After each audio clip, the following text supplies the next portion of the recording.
Marcus Aurelius was the emperor of Rome from 161 to 180 AD. During his rule, Aurelius found the time to construct a series of autobiographical writings now known as the Meditations. The Meditations is regarded as one of the greatest works of philosophy, which is why in this video we'll be using some of his wisdom as a motivation to talk about 10 things we should do to wake up early. Number 1. Find your ikigai. Marcus Aurelius says, "Everything, a horse, a vine, is created for some duty. For what task then were you yourself created?" Ikigai is a Japanese wellness theory that can make your mornings beautiful. It's defined as one's reason for which you wake up in the morning, which can be interpreted as your purpose in life. Marcus Aurelius believed that we each have a purpose, something that we were created for. It's our duty to carry out that purpose because it's purpose that gets you out of bed each morning. Your ikigai could be anything, your long-lost hobby, a new skill you wish to develop, or anything that gives you a solid reason to be excited about it. The best way to find your ikigai is by asking yourself this one simple question. If I had more time, what are the things I could do? You may come up with multiple answers, so select the one that excites you the most. Is it a task you need to complete before you start off with your day because the whole world is quiet and you have ample time for yourself to pursue the activity you're excited about, which will eventually help you to have healthy social connections, to challenge yourself in a good way, to relieve stress, to be fit, to be creative, and to ward off depression? You need to give yourself a solid reason to wake up, something to do every morning that excites you the most. Number 2. Prepare yourself for mornings. In the words of Marcus Aurelius, all our efforts must be directed towards an end, or we will act in vain. If it is not the right end, we will fail utterly. Becoming a morning person requires more work than setting your alarm for 5 AM and hoping for the best. People who've decided to make the most of their mornings not only have a routine for when they wake up, but before they go to bed as well. While you may not have control over your consciousness while you're asleep, you definitely have control over your evening activities that will make you get up out of your bed the following morning. You can start by minimizing your television and phone time before bed. By keeping everything ready for the morning, for example, if you wish to go to the gym, then put out your gym outfit before you go to bed. By putting out your clothing the night before, you save energy the next day. If you exercise in the mornings, it'll be tough to skip out on a workout when your gym clothes and trainers are sitting at the foot of your bed when you wake up. This is a 2-minute exercise that will save you energy in the morning. You can even use your evening time to settle any unresolved issues. Having unresolved issues will not only have your mind racing before you go to sleep, but you'll also wake up stressed out. It's better to spend whatever time is needed to resolve any issues you can before you go to bed. This will help your focus as you get into your morning routine.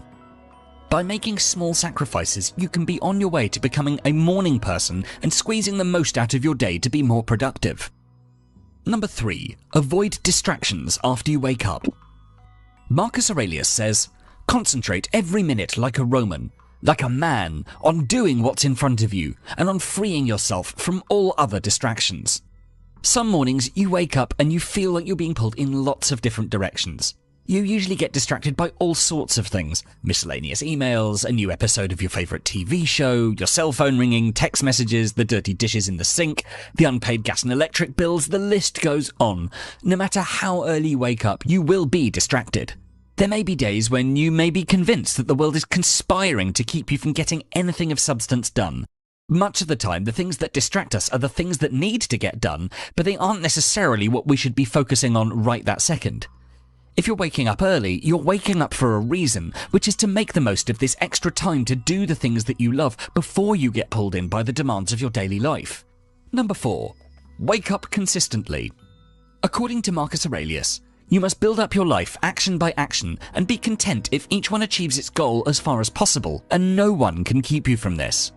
If you're serious about waking up early every day, then you have to do it consistently in order to make it part of your routine. You need to develop your self-discipline. Self-discipline is nothing more but the habit of consistency, finding the motivation to do something again and again until you do it on autopilot and start seeing the results. Hal Elrod, in his book The Miracle Morning, tells us that we need to be consistent for the first 30 days to develop this new routine. We need to divide the 30-day time frame into 3 10-day phases. Each of these phases presents a different set of emotional challenges and mental roadblocks to sticking with the new habit. The first 10 days of implementing any new habit or ridding yourself of any old habit can feel almost unbearable.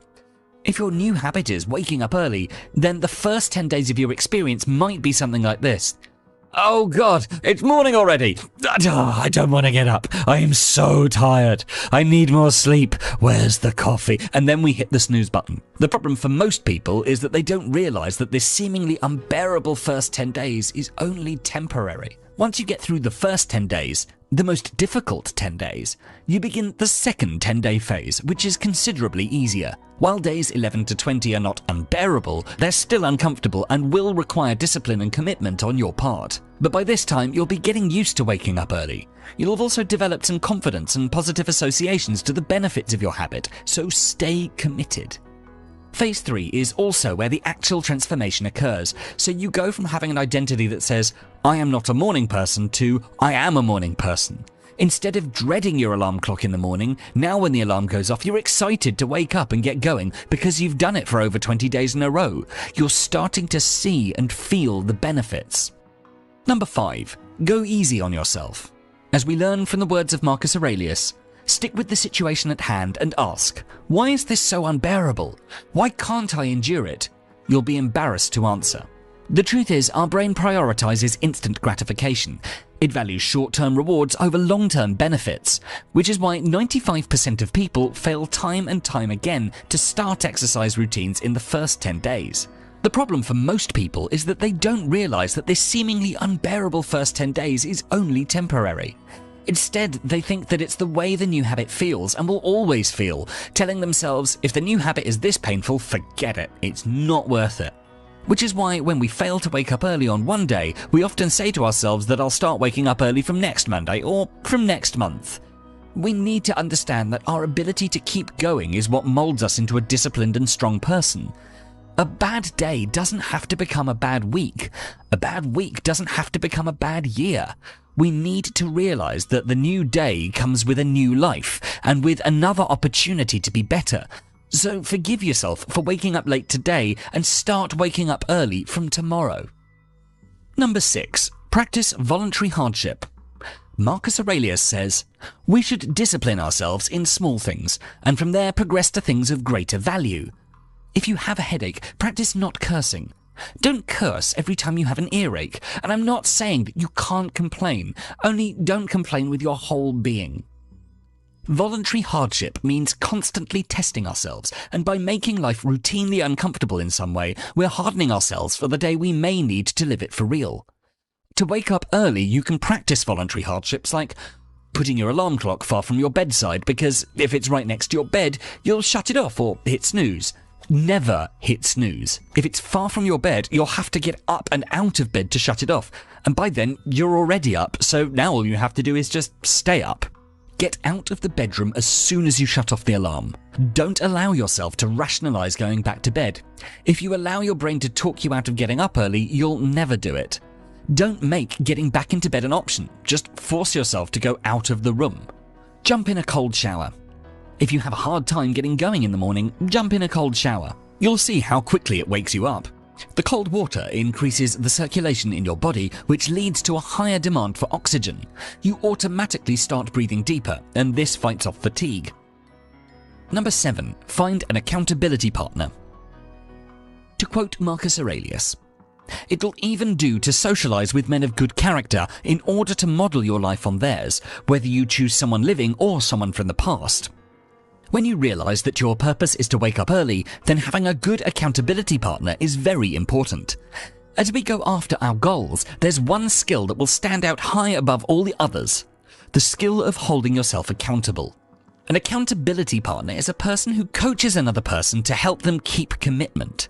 Your accountability partner could be your friends, or your family, or a colleague who's already achieved the goal you're working towards.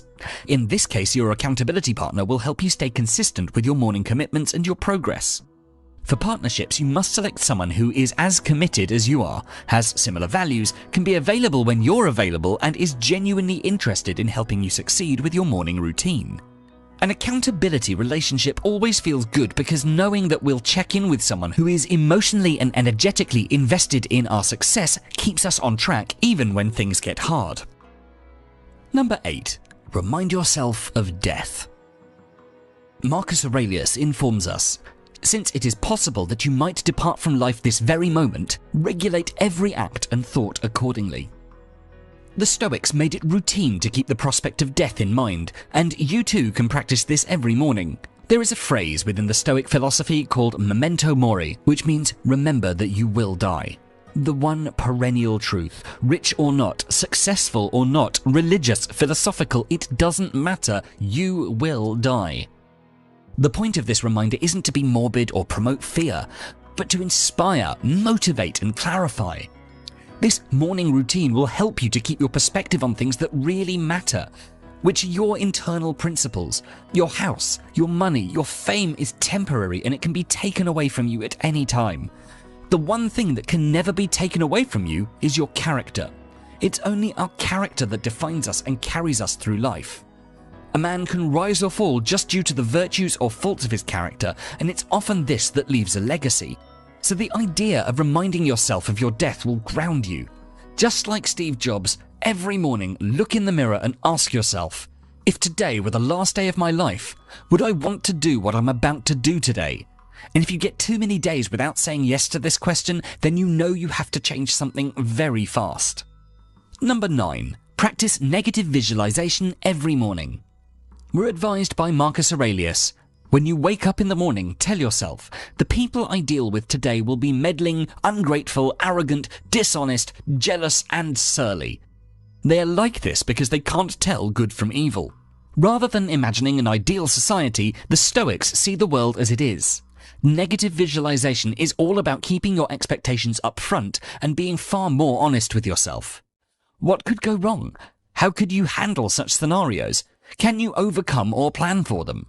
When you prepare for the worst, you're in a better place to deal with disaster if and when it does arise. For example, you go into work and your boss is treating you badly. But since you've already visualized this scenario in the morning, you're always prepared for your boss to be difficult and uncooperative. As a result, you'll be super pleased when he unexpectedly treats you well, but even if he never does, you'll be prepared and always able to keep your cool. Visualizing negative occurrences makes you fear them less, leaves you less anxious when they happen, and mentally prepares us to deal with the crises should they come along. You'll also find yourself feeling elated on the occasions where they don't occur. Number 10. Appreciate your life.